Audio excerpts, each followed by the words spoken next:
Hello प्यारे विद्यार्थियों, आप सभी का चैनल पर हार्दिक स्वागत है। प्यारे विद्यार्थियों, कल ही 12 फरवरी को जो आपकी व्हाट्सएप क्विज जारी हुई है, आप उसे ऑनलाइन या ऑफलाइन हल कर सकते हैं वेब पेज के माध्यम से, या फिर आप जो CG यानी ये आपका एक ऐप है उसको डाउनलोड कर सकते हैं और उसके माध्यम से आप हल कर सकते हैं। अब इसमें आप प्रश्नों को हल करना शुरू करें। ये कक्षा 11 के राजनीति विज्ञान की क्विज है। अपने इसको हल करना शुरू करें उससे पहले वीडियो को लाइक करें। अभी तक आपने चैनल सब्सक्राइब नहीं किया तो चैनल को सब्सक्राइब करें और घंटे का निशान दबाकर अन्य साथियों के साथ शेयर कर दीजिए। पहला प्रश्न है, निम्न में से कौन संघात्मक शासन से संबंधित है?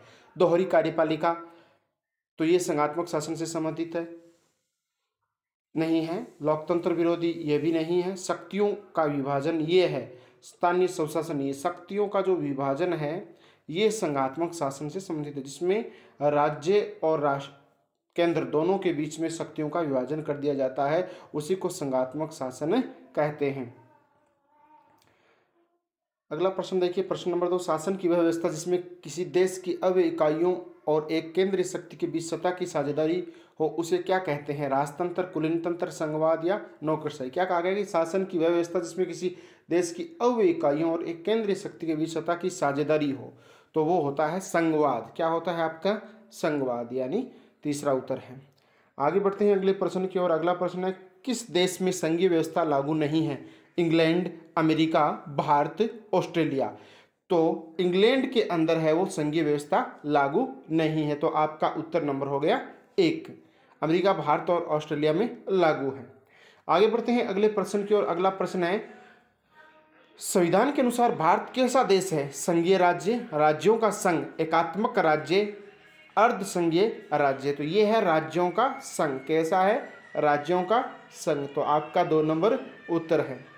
आगे बढ़ते हैं अगले प्रश्न की ओर। अगला प्रश्न फिर आपकी स्क्रीन पर आ गया है। अगला प्रश्न है, राज्यों के गठन का आधार क्या होना चाहिए? सामान्य भाषा, सामान्य आर्थिक हित, सामान्य क्षेत्र या प्रशासनिक सुविधा? तो इसमें प्रशासनिक सुविधा, राज्यों के गठन का आधार क्या होना चाहिए?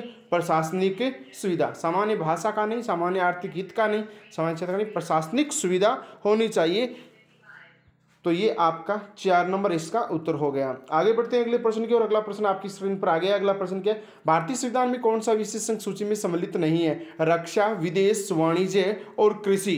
भारतीय संविधान में कौन सा विषय संघ सूची में सम्मिलित नहीं है? वो है कृषि, यानी 4 नंबर कृषि है, वो संघ सूची के अंदर सम्मिलित नहीं है। आगे बढ़ते हैं अगले प्रश्न की ओर। अगला प्रश्न आपकी स्क्रीन पर आ गया। अधिकार क्या है? अधिकार क्या है? ऐसा दावा जिसका औचित्य सिद्ध हो, बिल्कुल सही बात है। सम्मान और गरिमा प्रदान करना, यह भी सही बात है। हमारी बेहतरी के लिए आवश्यक प्रावधान, ये भी सही बात है। तो उपरोक्त सभी, यानी आपका 4 नंबर उत्तर हो गया। ऊपर वाले तीनों ही इसके उत्तर हैं। आगे बढ़ते हैं अगले प्रश्न की ओर। अगला प्रश्न आपकी स्क्रीन पर है, प्राकृतिक अधिकार द्वारा प्राप्त होते हैं। प्राकृतिक अधिकार संविधान द्वारा प्राप्त होते हैं, संसद द्वारा प्रदत्त होते हैं, भगवान या प्रकृति द्वारा प्रदत्त होते हैं। तो जो प्राकृतिक अधिकार है, वायु, हवा का मिलना है, वर्षा का होना है, ये भगवान या प्रकृति, भगवान या प्रकृति कह सकते हैं। तो आपका ये 3 नंबर उत्तर है इसमें। आगे बढ़ते हैं अगले प्रश्न की ओर।